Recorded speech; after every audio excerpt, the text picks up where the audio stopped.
At the foothills where India meets Nepal, a quiet yet powerful gesture of unity unfolded in the run-up to the International Yoga Day. In the border town of Jhulaghat, near the iconic suspension bridge, the Ramlila ground became the setting for a cross-national celebration, Yoga Maitri, Yoga Bandhan, organized by Ayush Department.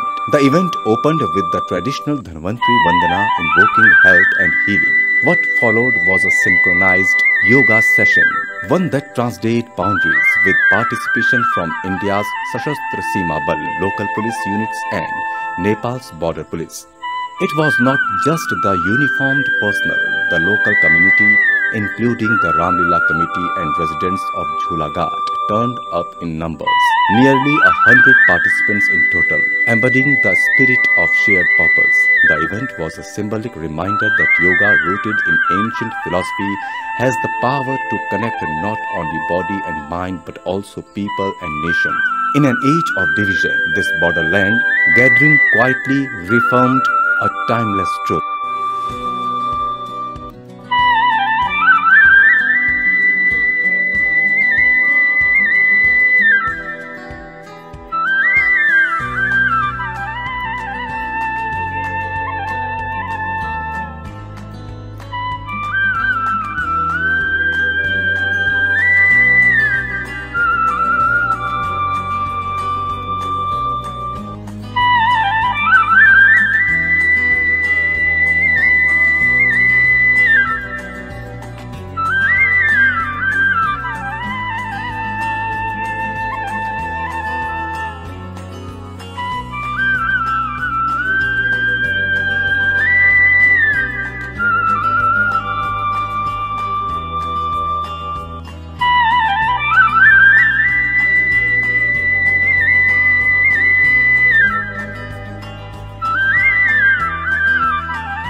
ग्यारहवें अंतर्राष्ट्रीय योग दिवस के लिए पूरे उत्तराखंड में गर्मजोशी दिखाई दे रही है। जगह जगह योग के कार्यक्रम आयोजित किए जा रहे हैं। मुख्यमंत्री श्री पुष्कर सिंह धामी के नेतृत्व में उत्तराखंड 21 जून को वृहद कार्यक्रम की तैयारी में जुटा हुआ है। मुख्य कार्यक्रम भराड़ीसैंण में आयोजित किया जाएगा। जिलों में भी इस अवसर पर कार्यक्रम आयोजित किए जाएंगे।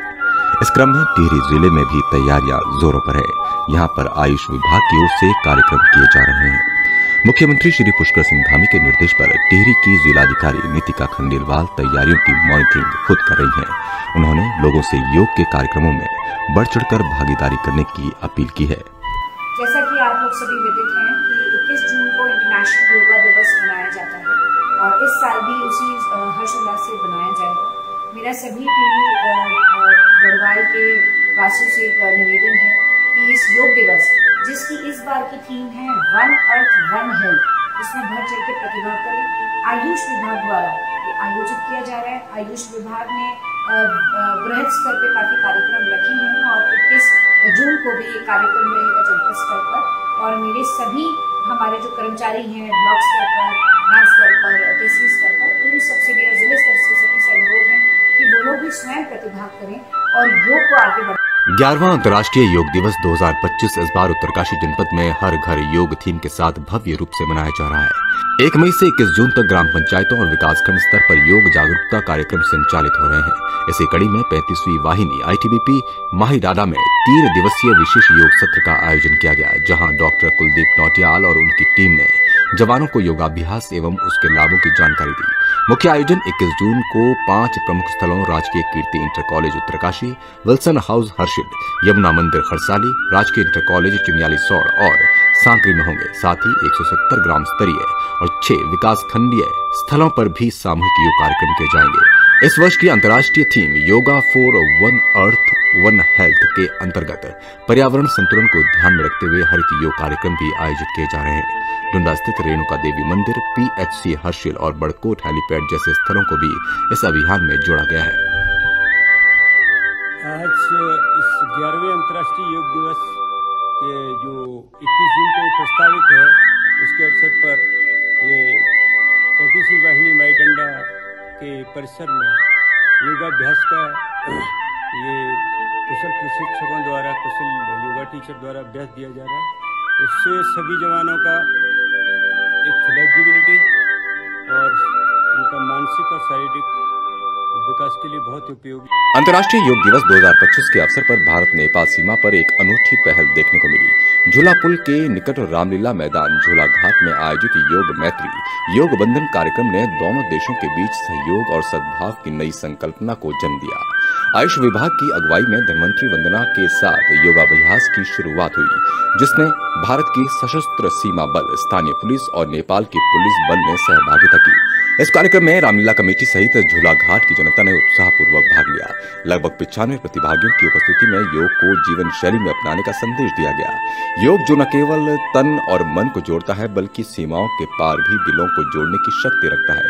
भारत नेपाल की मित्रता को और प्रगाढ़ करने की इस पहल ने दिखा दिया कि योग शांति, सहयोग और समरसता का एक सेतु है। आज मैं आपको उत्थान पादासन के बारे में कुछ जानकारी दूंगी।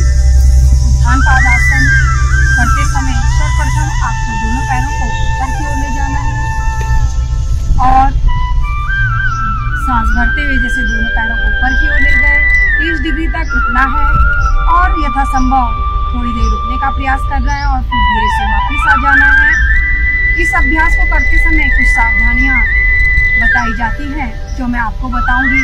जिनकी निचली कमर में दर्द हो वे इस अभ्यास को ना करें। और उत्थान पादासन के कुछ लाभ हैं। जब हम पैरों को ऊपर की ओर ले जाएंगे तो यह हमारे नाभि केंद्र को प्रभावित करता है, पाचन शक्ति को बढ़ाता है और फेफड़ों की कार्य क्षमता को बढ़ाता है और मणिपुर चक्र को प्रभावित करता है। मैं आपको यह अभ्यास कर दिखाऊंगी। सर्वप्रथम दोनों पैरों को सीधा करते हुए जमीन पर लेट जाएं।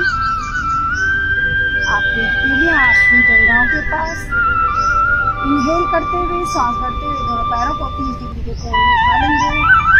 कुछ देर रुकने का प्रयास करें सामान्य श्वास प्रश्वास के साथ।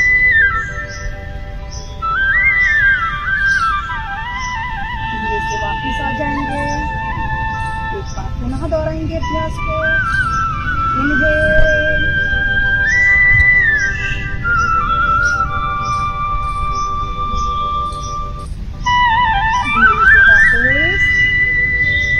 थोड़ा सा विश्राम कर लेंगे गहरी लंबी श्वास और गहरी लंबी प्रश्वास के साथ।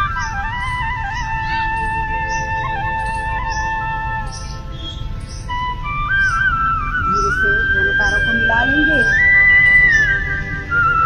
वापस आ जाएंगे बैठने की स्थिति में। बाएं करवट लेते हुए धीरे से बैठ जाएंगे। यह अभ्यास उत्थान पादासन का पेट की बढ़ी हुई चर्बी को भी कम करता है और हमारे जो तंत्रिका तंत्र है उनको भी प्रभावित करने का प्रयास करता है और ब्लड का जो पूरा फ्लो होता है वो ऊपर की ओर हो जाता है, जिससे हम मस्तिष्क के लिए भी बहुत ही लाभकारी अभ्यास है। धीरे से वापस आ जाएंगे।